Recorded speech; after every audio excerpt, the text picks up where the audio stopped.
اس مبارکہ میں نبی پاک نے فرمایا رمضان اور قرآن دونوں مل کے نا، بڑی پیاری حدیث ہے، فرمایا دونوں مل کے اللہ کی بارگاہ میں میری امت کی سفارش کریں گے، رمضان اور اللہ اکبر۔ کس طرح؟ نبی پاک فرماتے ہیں رمضان کہے گا اے اللہ دن کے وقت میں نے اسے تیری رضا کے لیے کھانے پینے سے باز رکھا، اور قرآن کہے گا یا اللہ رات کو تیری رضا کے لیے کھڑا ہو کے یہ قرآن سنتا تھا۔ رمضان اور قرآن دونوں سفارش کریں گے۔ ہم نا بڑا کچھ پڑھتے ہیں، سنتے ہیں، سیکھتے ہیں، اب یقین کریں یہ کھاتے بھائی کا بھائی سے اختلاف ہو جائے نا تو وہ 30 سال پرانے کھاتے کھول کے لے آتا ہے، ساری رات ڈھونڈتا ہے کہ میرے پیسے کہاں سے نکلتے ہیں، پڑھ لیتا ہے۔ قرآن پاک کی باری آتی ہے تو نہیں پڑھتے قرآن پاک۔ ابا جی کا ختم ہوتا ہے تو مانگتے پھرتے ہیں، کہتے ہیں 2 قرآن پاک 10 قرآن پاک۔ یہ باتیں بتانی نہیں چاہیے، کرنی نہیں چاہیے، لیکن چونکہ تربیت کے لیے بیٹھا ہوں تو کر دیتا ہوں۔ میرے شاگردوں سے پوچھیں، یہاں مدرسہ ہے الحمدللہ، درجنوں طلباء ہیں، اساتذہ ہیں، میرے پیر بھائی ہیں، اور میرا یہ دعویٰ ہے کہ شاید کوئی کسی سے اتنا پیار کرتا ہو جتنے میرے شاگرد اور مرید مجھ سے کرتے ہیں، لیکن میں نے کبھی کسی سے نہیں کہا کہ ذرا سورۃ فاتحہ پڑھ کے دینا، میں نے اپنے ابا جی کو ثواب دینا ہے۔ پوچھ لیں کسی سے نہیں کبھی کہا، کبھی نہیں میں نے کہا کہ ذرا مجھے تھوڑا سا قرآن پڑھ دیں۔ میں اس کو ناجائز نہیں کہتا، پڑھوانا چاہیے، لیکن میں اپنے والدین کے لیے کبھی سوال نہیں کرتا کہ مجھے ذرا پڑھ کے دو، میں نے بخشنا ہے، اس لیے کہ میں نے ذاتی طور پہ روٹین بنائی ہے۔ میں سمجھتا ہوں کہ کائنات کے اندر میرے اوپر جن لوگوں نے احسان کی ان میں سب سے زیادہ حصہ میرے ماں باپ کا ہے۔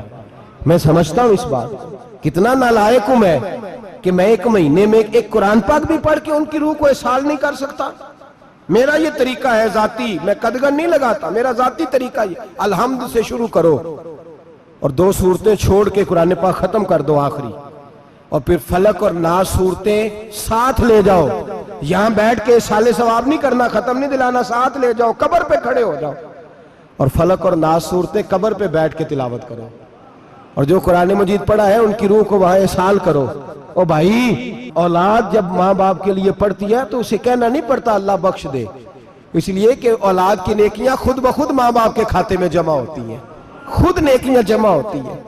میرے بھائی تو بچوں سے یہ تو مطالبہ کرتا ہے کہ بیٹا اس سال رمضان المبارک میں میرے لیے ستو ضرور بنانا، فلانی چٹنی ضرور تیار کرنا، یہ کیوں نہیں کہتا بیوی سے کہ ڈشیں کم بنانا؟ تو بھی بیٹھ کے قرآن پاک پڑھ، میں بھی قرآن پاک پڑھتا ہوں۔ ادھر آؤ بیٹا یہاں بیٹھ کے تلاوت کرو، میں بھی کرتا ہوں۔ بیٹی ادھر آؤ بیٹھ کے قرآن پاک پڑھو۔ کتنا وقت لگتا ہے؟ حافظ اور قاری اور علماء اگر پڑھیں تو 20-25 منٹ لگتے ہیں قرآن پاک کا سپارہ پڑھنے، اور اٹک اٹک کے پڑھنے والا بھی پڑھے تو 1 گھنٹہ لگ جائے گا۔ اور میرے نبی پاک صلی اللہ علیہ وسلم نے فرمایا جو قرآن پڑھتے ہوئے اٹکتا ہے اللہ اسے ڈبل ثواب عطا فرماتا ہے۔ فرمایا جو زبانی پڑھے سنگل ثواب، جو دیکھ کے پڑھے اسے ڈبل ثواب۔ حضور کیوں؟ فرمایا اس لیے کہ میرا قرآن دیکھنے پہ بھی اللہ ثواب عطا فرماتا ہے، قرآن دیکھنے پہ بھی اللہ ثواب دیتا ہے، دیکھنے کا بھی ثواب۔ رمضان شریف میں قرآن پاک پڑھے، کھول کے پڑھے۔ اور میرے بھائی اگر تیرا بچہ پڑھے، اگر تیری بیٹی پڑھے، کائنات کا خوش نصیب باپ وہ ہے کہ بیٹا قرآن پڑھے، چاہے ناظرہ ہی پڑھے، جس کی بیٹی پڑھے۔ زندگی میں انہیں اس کام پہ لگا جاؤ، مرنے کے بعد بھی پڑھیں گے۔ امام جلال الدین سیوطی شافعی رحمت اللہ علیہ فرماتے حضرت عیسیٰ قبر کے پاس سے گزرے، قبر پہ عذاب ہو رہا تھا، اللہ کا غضب برس رہا تھا، جناب عیسیٰ استغفار پڑھتے ڈرتے گزر گئے۔ تھوڑی دیر کے بعد، چند گھنٹوں کے بعد گزرے تو اسی قبر پہ پھول کھلے ہوئے تھے، رحمت برس رہی تھی۔ حضرت عیسیٰ علیہ السلام عرض کرنے لگے مولا تو بے نیاز ہے، میری طاقت نہیں تیرے کاموں میں بولنے کی، پر ابھی تو یہاں عذاب ہو رہا تھا، ابھی رحمت برس رہی ہے۔ جناب عیسیٰ کہتے ہیں آواز خدا بندی آئی، عیسیٰ بندہ بڑا گناہگار تھا، پاپی تھا، مجرم تھا، خطا کار تھا، لیکن جب اس کا انتقال ہوا اس کی بیوی حاملہ تھی، اس کے پیٹ میں بچہ تھا، بچہ اس کے انتقال کے بعد پیدا ہوا، آج وہ 4-4.5 سال کا ہوا ہے، مکتب میں گیا ہے، مدرسہ میں گیا ہے، استاد نے بسم اللہ شریف پڑھائی ہے، فرمایا اس نے توتلی زبان سے کہا ہے بسم اللہ الرحمن الرحیم، کہا عیسیٰ مجھے بتلا اس زمین پر وہ معصوم جسے ابھی رحمان اور رحیم کہنا نہیں آتا، وہ توتلی زبان سے مجھے رحمان اور رحیم کہے، اور میں اسی زمین پہ اس کے باپ کو عذاب دوں؟ فرمایا اس نے ایک بار رحمان اور رحیم کہا ہے، میں نے اس کی باپ کی قبر کو نور سے معمور فرما دیا ہے، نور سے بھر دی ہے قبر، برکت سے بھر دی ہے۔ اللہ کرے میرے بیٹے بھی قرآن پڑھے، اللہ کرے میری بیٹیاں بھی قرآن پڑھے، اللہ کرے ہم سب کی اولادیں قرآن پاک پڑھے۔ لیکن نا امام اعظم ابو حنیفہ رمضان میں 61 قرآن پاک پڑھتے تھے۔ کتنے؟ 60 تے ایک، اللہ اکبر۔ ایک قرآن پاک دن میں پڑھتے پورا، ایک رات کو پڑھتے، ایک تراویح میں پڑھتے۔ 61 قرآن پاک امام صاحب پڑھتے۔ آپ فرماتے میں نے چھوڑ دیے سارے وظیفے، میں صرف رسول اللہ کا قرآن پڑھتا ہوں۔ رمضان سارا قرآن پاک، سارا رمضان۔ اب تو عادت ہی نہیں رہی ہمیں قرآن پاک کی۔ اگر لوگ ناراض نہ ہوں تو محفل نعت ہوتی ہے تو تلاوتیں کتنی ہوتی ہیں، اور نعتیں ہم نے ذوق ہی نہیں بنایا، ذوق ہی نہیں بنایا ہم نے تلاوت قرآن کا، اس لیے کہ قراء علماء فقراء ان کو ہم تیار ہی نہیں کر رہے، ہم تو ایکٹر پال رہے ہیں جو پیسے لیتے ہیں نعت خوانی کے، معاذ اللہ۔ او میرے بھائی، کیا قرآن میرے نبی کی نعت نہیں؟ حضرت عائشہ صدیقہ رضی اللہ تعالیٰ عنہ کے پاس صحابہ گئے، کہنے لگے اماں جی ہمیں نبی پاک کا اخلاق بتلائیں، تو اماں جی کہنے لگی جاؤ جا کے قرآن پاک پڑھو، کالا خلقہ القرآن، سارا قرآن میرے نبی کے اخلاق کا انعام ہے، یہ ساری نعت ہے، یہ ساری نعت ہے۔ اس نعت کو سننے لوگ کیوں نہیں آتے؟ اتنا رش میں اپنے نعت میں اتنا تراویح پہ کیوں نہیں ہوتا؟ اور ملت کا جوان یاد رکھے، بوڑھے تراویحاں پڑھتے ہیں، ضعیف تراویحاں پڑھتے ہیں، گھٹنوں میں درد ہے تراویحاں پڑھتے ہیں، بیمار بوڑھے تراویحاں پڑھتے ہیں، جوان وہاں چوک میں کھڑے۔ کیا جوانی اس لیے ہے چوکوں میں کھڑا ہوا جائے؟ کیا جوانی اس لیے ہے کہ سعودی عرب جانے کے لیے پاسپورٹ بنانا ہو تو 2.5 گھنٹے کھڑا رہے تو؟ شناختی کارڈ کے دفتر تو کھڑا رہے، پروٹیکٹر کے لیے کھڑا رہے، کافروں کے سامنے کاسا لیسی کرنے کے لیے تو کھڑا رہے، تو نوکری پہ جائے تو ساری رات کھڑا رہے، اور تو قرآن کے لیے کھڑا نہیں ہوتا؟ میرے محبوب نے فرمایا من قام ایمانا و احتسابا غفر له ما تقدم من ذنبه، فرمایا جو رمضان المبارک میں اللہ کی رضا کے لیے گناہوں کی معافی کے ارادے سے قیام کرے گا، راتوں کو عبادت کرے گا، اللہ اس کے پچھلے سارے گناہ معاف فرما دے گا۔ نوجوان ارادہ کریں، پروگرام بنائیں کہ انشاءاللہ قرآن پڑھنا بھی ہے، قرآن پڑھوانا بھی ہے، سننا بھی ہے، اور انشاءاللہ بولیے سننا بھی ہے اور پڑھنا بھی ہے اور پڑھانا بھی۔ ہمت کریں، دلیری کریں، آکے کھڑے تو ہو، اللہ توفیق عطا کرے گا۔ پہلی بات یہ کہ روزہ رکھیں، دوسری بات یہ کہ قرآن پاک کی تلاوت کریں، اور روزہ رکھیں تو روزے کے سارے حسن سمیت اسے رکھیں۔ نبی پاک نے فرمایا رمضان غمخواری کا مہینہ ہے، غمخواری کریں۔ ہمارے زمانے میں 2 قسم کی تکلیفیں ہیں، ایک تو غریب آدمی، اس کا حال یہ ہے کہ وہ مانگتے ہی گزارا کرنا چاہتا ہے، اس نے ہاتھ یوں کر لیا ہے تو اب اس کا یوں ہونے کو تیار نہیں۔ ضرورت اگر کسی آدمی کو کسی دروازے پہ لے جاتی ہے تو برا نہیں، لیکن سوال کا اپنے اوپر دروازہ کھول لینا یہ ٹھیک نہیں۔ فاقہ کشی پیدا کریں، حوصلہ پیدا کریں، تھوڑے پہ گزارا کرنا سیکھیں۔ غریبوں کو بھی اجازت نہیں کہ وہ نکل کھڑے ہوں میدان میں مانگنے کے لیے، ٹولیاں نکلتی ہیں رمضان میں، جتھے نکلتے ہیں خیرات کٹھی کرنے والے، بچیں۔ میرے نبی پاک صلی اللہ علیہ وسلم نے فرمایا جس نے بغیر ضرورت کے سوال کیا، جب قیامت کے دن آئے گا تو اس کے چہرے کے اوپر گوشت نہیں ہوگا، صرف ڈھانچہ ہی ہوگا۔ اتنی بھیانک صورت میں آئے، بغیر اشد ضرورت کے سوال نہ کریں، کبھی سوال نہ کریں۔ اور امیروں سے گزارش ہے کہ رمضان ہمدردی کا مہینہ ہے، ہمدردی کریں تو سامنے والے کی عزت کا بھی خیال کریں۔ یہ بات درست ہے کہ غریب سیاڑا نہیں ہوتا، اس لیے کہ جس کی جیب میں پیسے نہیں ہوتے بھائی اسے عقل بھی نہیں ہوتی، جس کے گھر کار نہیں ہوتی اسے چلانے کا طریقہ، جس کے گھر اوون نہیں ہوتا اسے چلانے کا طریقہ بھی نہیں آتا، جس کے گھر میں چیزیں ہوتی ہیں اسے چلانا بھی آ جاتا ہے، جدے کر دانے اودے کملے بھی اس کے سیانے ہو جاتے ہیں۔ تو چودھری صاحب، سیٹھ صاحب، نواب صاحب آٹا تقسیم کرتے ہیں، کھڑے ہو کے فوٹو کھچاتے ہیں، فیس بک پہ دیتے ہیں، اور ایک آٹے کا تھیلا اور 10 اخباروں میں فوٹو۔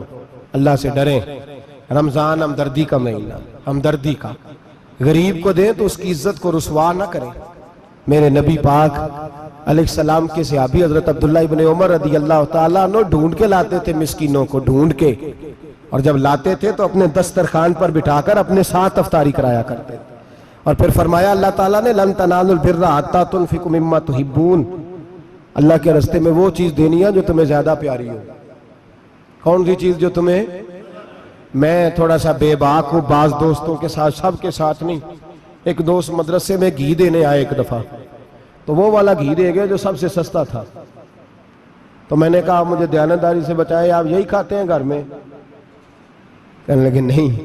تو میں نے کہا پھر ہم نے بچے مارنے کے لیے تو نہیں نہ رکھے ہوئے، کیا وہ والا گھی اللہ کے راستے میں پیاری چیز دے رہی ہے نا، اس لیے گلے گلے نوٹ لوگ مسجد کے گلے میں ڈال جاتے ہیں، پھٹے ہوئے ڈال جاتے ہیں، کہتے ہیں جوڑ لیں گے مولوی صاحب. اور خدا کے بندے پیاری چیز دینی تھی تو نے، اور تو نے اس کا ترجمہ الٹ کر لیا ہے. سمجھ لیں رمضان المبارک میں کسی غریب کی مدد کرنی ہے تو ساتھ اس کی عزت بھی کرنی ہے. نبی پاک علیہ السلام کے دروازے پر جب یہ جملہ ایک ہے لیکن بڑا قیمتی ہے. صحابہ کہتے ہیں جب ہم دروازہ رسول پہ جاتے تھے خیرات بھی ملتی تھی اور عزت بھی ملتی تھی. خود بھیک دیں خود ہی کہیں منگتے کا بھلا ہو، خیرات بھی ملتی تھی اور عزت بھی ملتی تھی. نبی پاک ساتھ عزت بھی دیتے تھے، مسکین کو غریب کو دیں اور خیر خائی کریں. جوتے بیچنے والے جوتوں کے ریٹ سستے کریں، کپڑا بیچنے والے کپڑے کا ریٹ، درزی صاحب بھی ریٹ سستا کریں، دکاندار بھی چیزوں کا ریٹ، حکیم صاحب پیسے کم لیں، ڈاکٹر پیسے کم کریں، حکومت نرخوں میں کمی کرے، اور یہ کام اجتماعی طور پہ کریں. میرے نبی پاک نے فرمایا رمضان غمخواری کا مہینہ ہے، اس میں غمخواری کرنی ہے، دوسرے کا خیال کریں، اظہار کریں، قربانی کریں. یہاں ہر چیز کا ریٹ بڑھ جاتا ہے رمضان شریف میں. ہر آدمی کہتا ہے میرا سیزن آ گیا ہے، توجہ بڑھائیں، خیال کریں، غمخواری کا مہینہ ہے. اور پھر آپ لوگوں سے یہ بھی گزارش ہے کہ رمضان المبارک کا جب مہینہ آئے تو جس آدمی کے ساتھ نیکی کرنی ہے وقت پہ کریں. کسی غریب کو پیسے دینے ہیں، کپڑے دینے ہیں تو یکم رمضان کو دیں. میں اکثر دوستوں سے پوچھتا ہوں، میں کہتا ہوں قاری صاحب نو جوڑا کدو دیندے ہو؟ کہندے 27 والے دن. میں کہا مینوں لگ گئی سمجھ، تہاڈی سازش ہے کہ جڑے سواں کے پا نہ لوے. ایویں مولوی چودھری صاحب دے نال دے کپڑے پا لے تے کتے لکھیا ہے اینوں دینا ہے 27. تسی دسو 27 والے دن کو درزی سی کے دیندا ہے، انہوں 3 گنا بھی پیسے دئیے تو کہندہ ہے جڑے باقی نے انہاں دے نہیں بٹن پہ لگ دے میرے کو، کتھوں جوڑا سی کے. تو کس دن دیتے ہو قاری صاحب کو؟ کیا مقصد ہے؟ پہننے کے لیے دے رہے ہو یا اس لیے دے رہے ہو کہ نہ پہن سکے؟ تو بھائی آپ جب کسی کو کوئی چیز دیں گے تو کب دیں گے؟ جب وہ استعمال کر سکے. غریب کو لوگ فطرانہ دینے جاتے ہیں عید سے ایک دن پہلے، تو کیا کرے گا اس کا؟ وہ نہ تو کپڑے خرید سکا نہ روٹی لا سکا. بلکہ میرے حضرت صاحب فرماتے ہیں رمضان سے پہلے دے دو، رمضان کی نیت کر کے رمضان سے 1-2 دن پہلے دے دو، اللہ رمضان جتنا ثواب ہی عطا فرمائے گا. رمضان سے پہلے دو جس کو کچھ ہے دن، قبل از وقت تیاری کرو. اور میرے قبلہ حضرت صاحب فرمایا کرتے اپنے کپڑے بعد میں، غریب کے بچوں کے کپڑے پہلے، اپنے گھر کی ضروریات بعد میں، غریبوں کی ضروریات. اس لیے کہ اللہ پاک نے ان کا رزق بھی ہمارے گھر بھیج دیا ہے. ہماری ڈیوٹی لگائی ہے کہ تم نے بانٹنے والے بنو. اور یہ ذہن بنائے کہ پتہ نہیں کس کا حصہ تھا جو اللہ نے میرے گھر بھیجا. یہ ذہن بنا کے بانٹ. اور جس کو دینے جائیں، ہاں آپ کو اجازت ہے تھوڑا بہت پتہ کرنے کی، لیکن تھوڑا بہت تفتیش کرنے کی اجازت، بال کی کھال اتارنے کی اجازت. میں نے دیکھا ہے لوگ غریبوں کا انٹرویو لیتے ہیں، تیرا تو فلانا کمانے والا نہیں، تیرا تو فلاں بچہ. او بھائی بہت سارے غریب ایسے ہیں، بڑے ہیں جو کمانے کی کوشش کرتے ہیں لیکن ان کا سبب نہیں بنتا. ہاں ہے ایسے لوگ جو سعودی عرب چلے گئے ہیں، کہتے ہیں تیرا تو فلاں باہر نہیں گیا ہے، لیکن سارے سعودی عرب جانے والے بھی مال کمانے کی طاقت نہیں رکھتے. کئی وہاں بھی بیٹھ کے بیچارے قرضوں میں الجھے ہوئے ہیں، وہاں والوں کے ظلم کا شکار ہیں. بہت ساری آزمائشوں میں تو تفتیش کرتا ہے. میرے امام شافعی کا ایک جملہ اگر آپ کو یاد رہ گیا تو بات بن جائے گی. امام شافعی رحمت اللہ، بلکہ حضرت غوث اعظم جیلانی کے پاس وہ بات آپ کو زیادہ فائدہ دے گی. حضرت غوث اعظم جیلانی کو ان کا ایک مرید سمجھانے لگ گیا، کہنے لگا حضرت جی آپ سب کو دیتے رہتے ہیں، ہر بندہ مستحق نہیں ہوتا، ذرا ٹٹول کے دیا کریں. تو غوث اعظم جیلانی فرمانے لگے بھائی مجھے تو لگتا ہے تو بھی ان چیزوں کا مستحق نہیں تھا جو اللہ نے تجھے عطا کر دی ہے. پہلے تو بتا تو مستحق تھا، تجھے اپنی حیثیت اوقات کا پتہ ہے جو اللہ نے تجھے دے دی ہے؟ طاقت تھی، کوالٹی تھی، تیرے اندر وہ صلاحیت تھی. رب نے تو نہیں تیری تفتیش کی کہ تو قابل ہے کہ نہیں، تو اللہ کے بندوں کی تفتیش کرتا پڑتا ہے. امام شافعی فرمایا کرتے، امام شافعی فرماتے رب تجھے پرکھ کے نہیں دیتا، ٹٹول کے نہیں دیتا، رسوا کر کے نہیں دیتا، تو غریبوں کے ساتھ یہ سارا ظلم کیوں کرتا ہے؟ بس پتہ چل گیا وہ ضرورت مند ہے تو دے، اس لیے کہ اجر تجھے غریب نے نہیں دینا، اجر اللہ نے دینا ہے، اور اللہ اجر عمل پہ نہیں دیتا، اللہ تو نیت پہ اجر عطا فرماتا ہے۔ تو نیت دیکھ تیری کس طرح کی، تو میرے بھائی غریب کو دیں، قبل از وقت دیں۔ رمضان مبارک میں چوتھا کام، بات آخری اور چوتھا کام سنیں، رمضان میں دین سیکھیں۔ شیطان قید ہوتا ہے زیادہ سے زیادہ، اور جب آدمیوں کا پیٹ خالی ہوتا ہے نا تو ذہن جو ہوتا ہے نا وہ بھی اس کا فریش ہوتا ہے، اس میں کوشش کریں دین سیکھنے کی۔ میرے نبی کریم صلی اللہ علیہ وسلم نے اس دین کو علم کا دین قرار دیا ہے، شعور کا دین قرار دیا ہے، فہم کا دین قرار دیا ہے۔ نبی پاک صلی اللہ علیہ وسلم نے فرمایا ایک عبادت کرنے والا عشاء کے بعد کھڑا ہو اور فجر تک نماز پڑھتا رہے، ایک عالم دین عشاء پڑھ کے سو جائے، اٹھ کے فجر پڑھ لے، تو وہ 70 عبادت کرنے والوں کا درجہ زیادہ نہیں، عالم کا درجہ پھر بھی زیادہ ہے، اس عالم دین کا درجہ زیادہ ہے، اس لیے کہ وہ لوگوں کو آگاہی دیتا ہے، شعور بخشتا ہے۔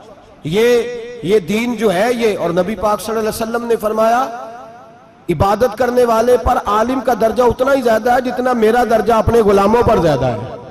عالم کو حضور نے اتنا بڑا مقام دیا، دین سیکھیں، شعور حاصل کریں، یہ فقاہت کا دین ہے، شعور حاصل کرنے کا دین ہے۔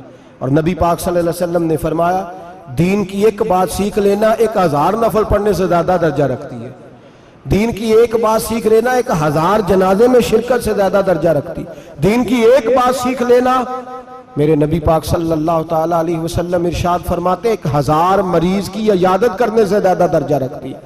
فرمایا جس نے رات کے ایک لمحے میں دین کی ایک بات سیکھی، اللہ اسے ساری رات عبادت کرنے سے زیادہ ثواب عطا فرمائے گا۔ میرے ارشاد فرمایا کرتے جب سیکھنے والے کو یہ ثواب ملے گا تو بتائیے سکھانے والے کو کتنا ثواب ملے، اسے اللہ کتنا درجہ۔ رمضان آ رہا ہے، شیطان قید ہے، دین پھیلانے کی کوشش کریں، جد و جہد کریں۔ بڑی نیند آتی ہے فجر پڑھ کے، لیکن اگر کسی کا ارادہ بن جائے کہ دین سیکھنا بھی ہے اور دین بچوں کو، تو پھر کوئی نیند غلبہ۔ ایک مثال ایک عالم نے سمجھائی، کوئی بزرگ تھے درویش عالم، ان کے پاس ایک عورت آئی، کہنے لگی میں بچوں کو سویرے بڑا جگاتی ہوں، بچے جاگتے نہیں نماز کے لیے۔ بڑا عجیب جواب دیا بزرگوں نے، درویش نے، عالم نے، کہنے لگے بی بی کیوں نہیں جاگتے، جگایا کر، بیدار کیا کر، اٹھایا کر۔ کہنے لگی بڑی جدوجہد کرتی ہوں، اٹھتے نہیں، بیدار نہیں ہوتے۔ اللہ والے تھے نا، کہنے لگے یہ بتا اگر اس کمرے میں آگ لگ جائے تو پھر بچوں کو کیسے بیدار کرے گی، آگ سے بچانے کے لیے کیا کرے گی؟ پھر تو بالوں سے پکڑ بھی گھسیٹنا پڑا تو گھسیٹ کے کمرے سے لاؤں گی، پھر تو چوٹیں لگتی ہیں تو لگ جائیں، پھر میں پرواہ نہیں کروں گی۔ آپ فرمانے لگے یوں سمجھ لے جہنم کی آگ جل رہی ہے، اگر تیرے بچے نے نماز نہ پڑھی تو آگ لگ جائے گی، اگر اس نے عبادت نہ کی تو اسے آگ، اب جیسے بھی تجھے اٹھانا پڑتا ہے اٹھا گھسیٹ کے باہر لا، لیکن اس کی نماز قضا۔ نیند بڑی آ رہی ہے سویرے، لیکن اگر دین نہ سیکھا تو مشکل ہو جائے۔ جیسے بھی اپنے آپ کو جگانا چاہیے، ہمت کرنی چاہیے، دلیری کرنی چاہیے۔